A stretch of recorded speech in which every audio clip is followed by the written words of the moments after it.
Welcome students. Let us start with our new chapter, that is chapter number 6, Attitude and Social Cognition. This chapter will describe the basic ideas related to attitudes, social cognition and pro-social behavior as explained by social psychologists. Now, who are social psychologists? So, social psychologists are those psychologists who work and deals with society. That is the branch of psychology known as social psychology. So, social psychology is that branch of psychology which investigates how the behavior of individuals is affected by others and social environment. That is, it seeks to understand the causes of social behaviors and thought. So, let us start with our first topic, that is explaining social behavior.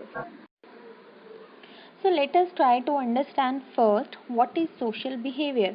So as we know that we are social beings and social behavior is a necessary part of human life. So when we talk about social, it is more than just being in the company of others. So, social behavior means all behaviors that takes place in the presence of others. The example can be sharing hands, smiling, conversation, sharing meals. So, all these things come under social behavior. We can also explain social behavior in terms that social behavior gets influenced or the behavior which influences others is known as social behavior.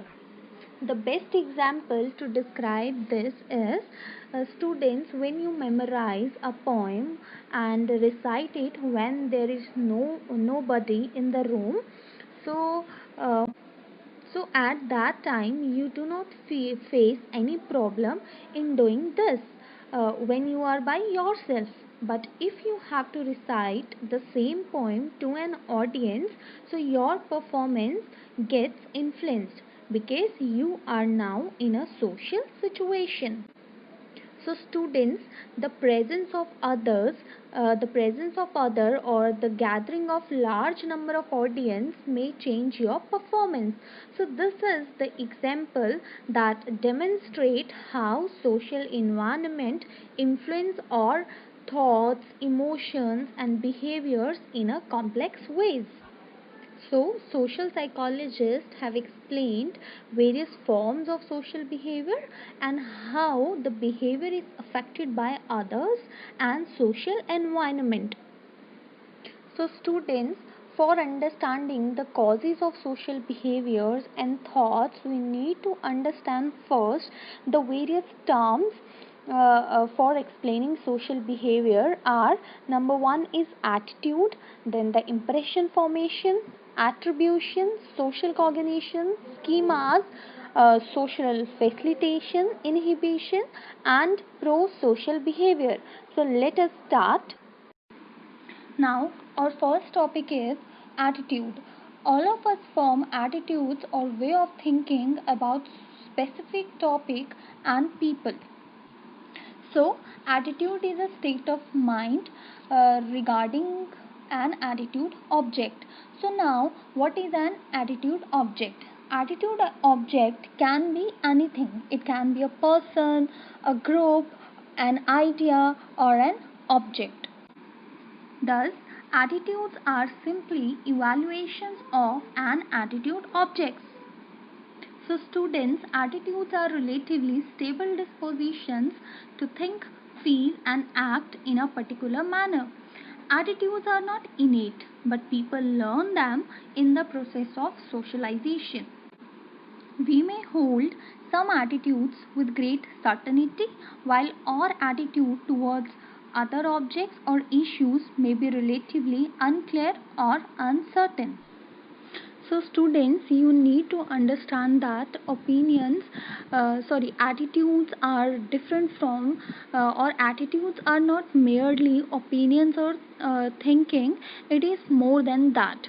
If the viewpoint regarding a topic is moderately important to you. That is, it doesn't matter to you how much or it doesn't matter that others agree or disagree with your views. On the other hand, there are some topics which are extremely important to you. If someone opposes or challenges your views about an attitude topic, you get emotional. So you may have some of these view part of your behavior. In other words, if your views are not merely thoughts but also have emotional and action component, then these views are more than opinions. So they are example of attitude. So students, there are three components of attitude.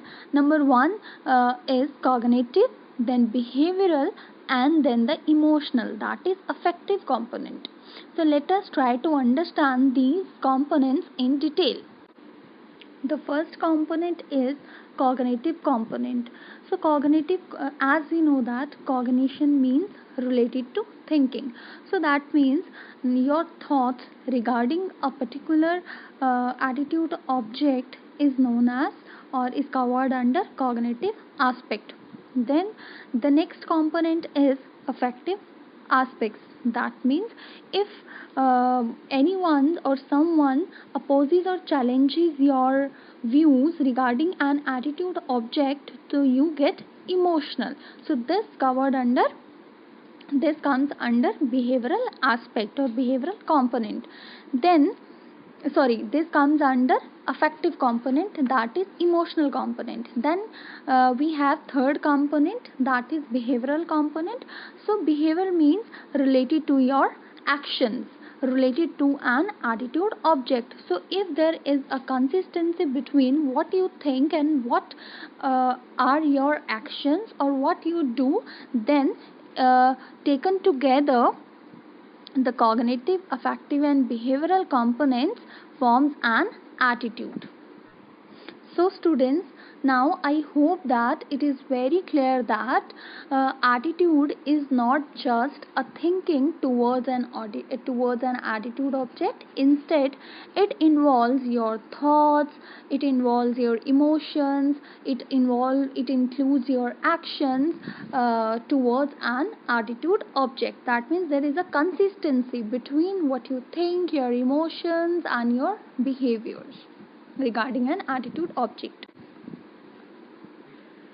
Let us take an example. Suppose you love swimming and jumping into the pool, it brings a smile to your face. So for you, there is no greater fun than swimming.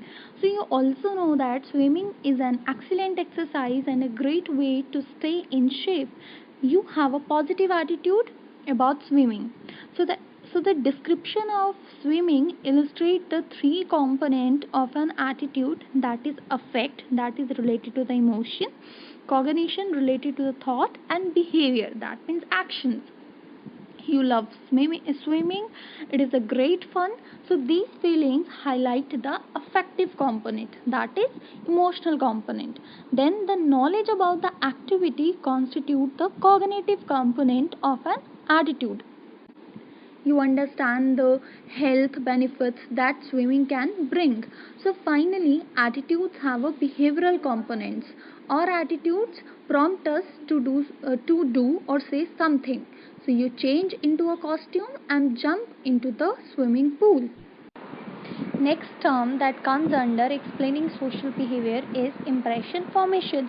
So students, when we meet new people or when we look at people or strangers, we make inferences about their personal qualities. That is, we look at their behaviors on the basis of available information, that is by looking at their traits and characteristics and behavior, we make some conclusion about that person in us itself in a glance. So this is known as impression formation. So the example can be for impression formation is, if a new employee in our office shows up to her first day of work in a messy, wrinkled outfit, we may judge her negatively and expect her work to be sloppy just like her clothes. So initial impressions are not always accurate though. So this can be an example of impression formation. So students, we are also interested in why people behave in a way they do. So that is, we assign causes to the behavior shown in a specific social situation. So this process is called attribution. That means assigning cause to a behavior, to an action. Both impression formation and attributes are influenced by attitudes. So the three terms, that is impression formation, attitudes, attribution, these all are mental activities related to gathering and interpretation of information about the social world. So all these terms are all these terms gather information about the social world, known as social cognition. So social cognition means understanding about the social world. So students, as we know that social cognition is a mental activities and cannot be observed and can be observed by another person. So that means these activities, that means these mental activities cannot be directly seen. So there is something that is guiding us in forming or in understanding social world. So what is that? These are schemas. So schemas, what are schemas? So schemas are cognitive units that are guiding us to understand the social world. So students, cognitive processes, as we know, cannot be directly seen. So they have to be inferred on the basis of externally shown behavior. That means our cognition can be reflected through our behavior. So the example of social influences are in the form of observable behavior. So two such examples are social facilitation. What is social facilitation? That means improvement in our performance in the presence of others. And social inhibition. Social inhibition means our performance gets affected. That means we do not perform well in the presence of others. So this is known as social inhibition. Now the next is pro-social behaviors. That means helping others, that is helping the needy and the distressed without expecting anything in return. So these are known as social behavior. So students, if in order to understand completely about the social context or how social situations influences the individual, it is necessary to study both social cognitive processes and social behaviors. So students, through systematic and objective observation and by adopting scientific methods, it is possible to establish cause and effect relationship between the variables that explain social behaviors.